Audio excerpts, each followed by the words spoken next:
We begin with the information. Venezuelan President Nicolas Maduro ratified the nation's sovereignty over its oil and rejected the claims of the United States, emphasizing that the Venezuelan state will not subordinate its territory or its wealth to colonial ambitions.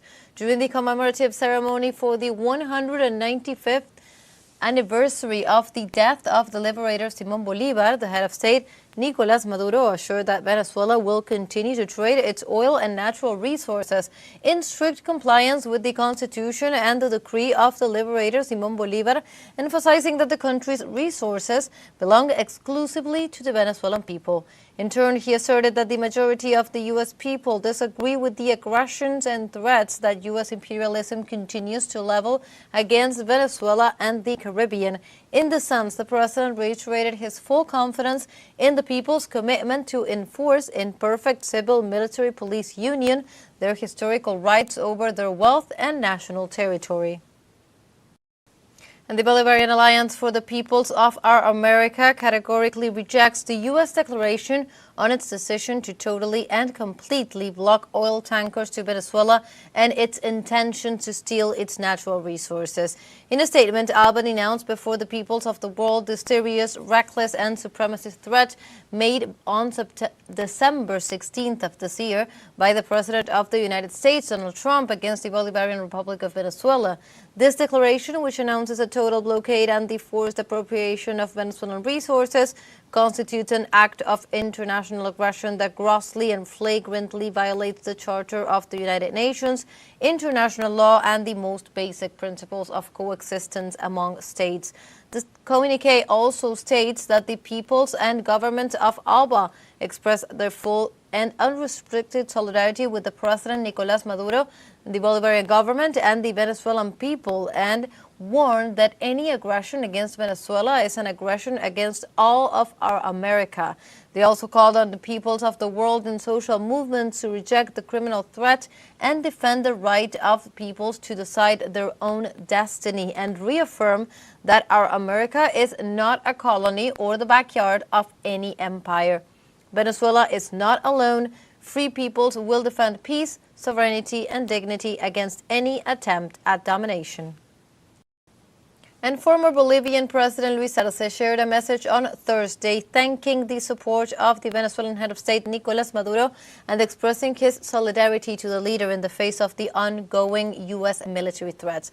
Through a post on his social media X, Arce addressed a letter sent by President Maduro and expressed his words and support, which were a source of strength in these difficult times in which political persecution has been unleashed in Bolivia at the behest of imperialism and the extreme right.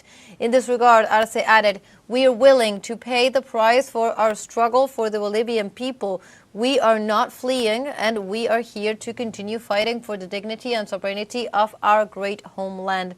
Moreover, the former Bolivian head of state also stressed, "The walls of the San Pedro prison, where I am unjustly and illegally detained, will not prevent me from expressing my solidarity in the face of the United States military siege and provocation against the brave people of Venezuela." Arce went on to denounce how each attack seeks to undermine the sovereignty of our peoples and plunder our natural resources.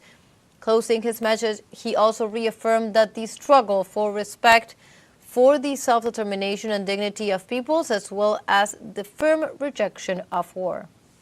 And also in this context, on Wednesday, the United States Army carried out a new attack against a vessel in the Eastern Pacific under the pretext of participating in drug trafficking activities.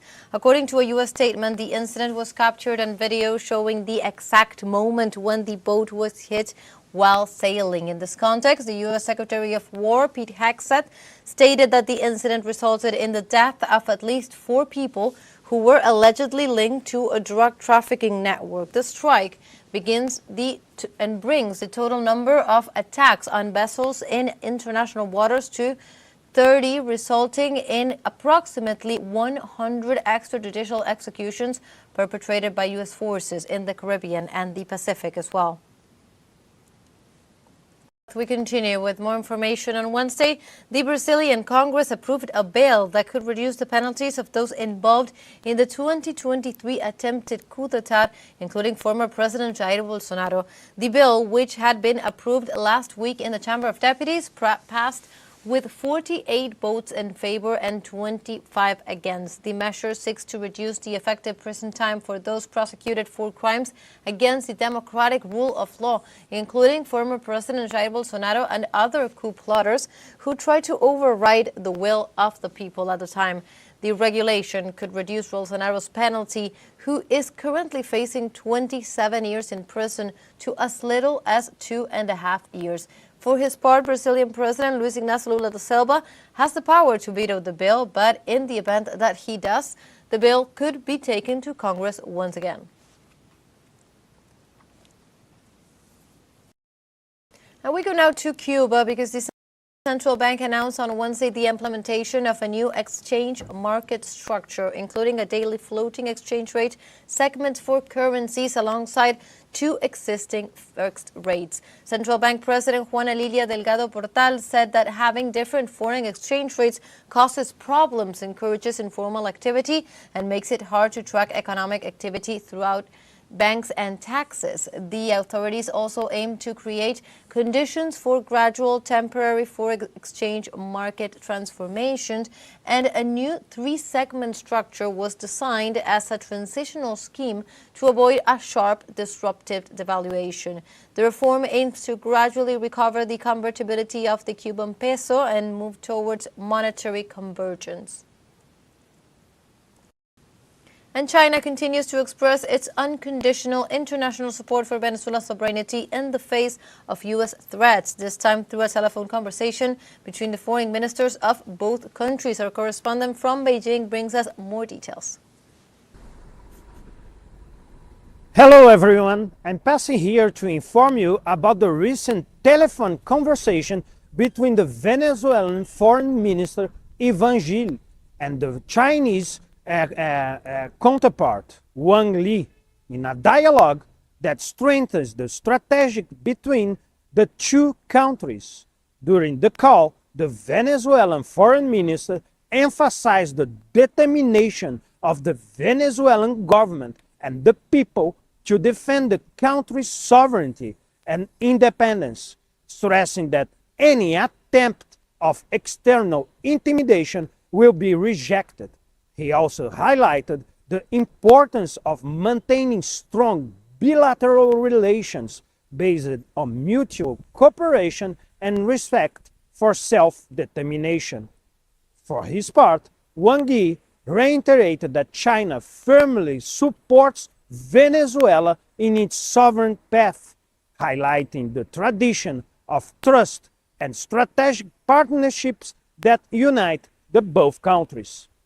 The Chinese foreign minister emphasized that any form of unilateral coercion in the international law in the arena is rejected, that Caracas has the right to maintain relations with other countries in accordance with its legitimate interest.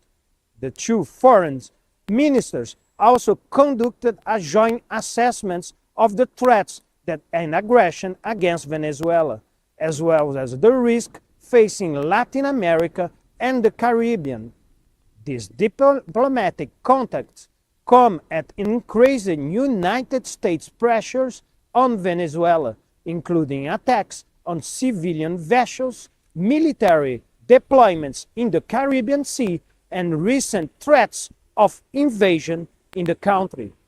China reaffirms the support for Venezuela's sovereignty and the defense of its independence, underscoring the importance of strategic cooperation in the face of these pressures. With this news from here, the capital of China, we return with you in the studios in La Habana, Cuba. And China also expressed its support for Venezuela's request to convene an emergency meeting of the United Nations Security Council amid growing U.S. military and political pressure on Caracas. Our correspondent in Beijing, Bruno Falsi, with the details. Hello everyone. I'm here to inform you that the Chinese government has expressed the support for Venezuela's request to convene an emergency session on the United Nations Security Council, given the persistent tensions in the region. During a press conference, the foreign minister spokesperson Wang Jianku stated that Beijing opposes all acts of unilateral intimidation and defended the rights of states to safeguard their sovereignty and national dignity. Now we're gonna see the words of the spokesperson. China opposes all acts of unilateral intimidation and supports all countries in safeguarding their sovereignty. Venezuela has a right to develop mutually beneficial cooperation with other countries. And we believe the international community understands and supports Venezuela's position.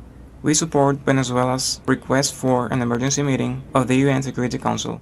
China further emphasized that Venezuela has the right to independently develop mutual beneficial cooperation with other countries. These supports come amid a United States military deployment in the Caribbean Sea, which included surveillance operations, naval maneuvers, and reports of attacks on Venezuelan fishing vessels.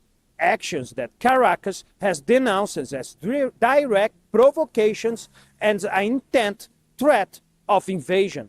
Likewise, recent reports indicate that several ships bound to Venezuela have been intercepted, a development that exacerbates international tensions and reinforces Venezuela's position of requesting an emergency meeting at the Security Council. Beijing reiterates its support for Caracas in defending its legitimate rights and interests. With this news from here, the capital of China,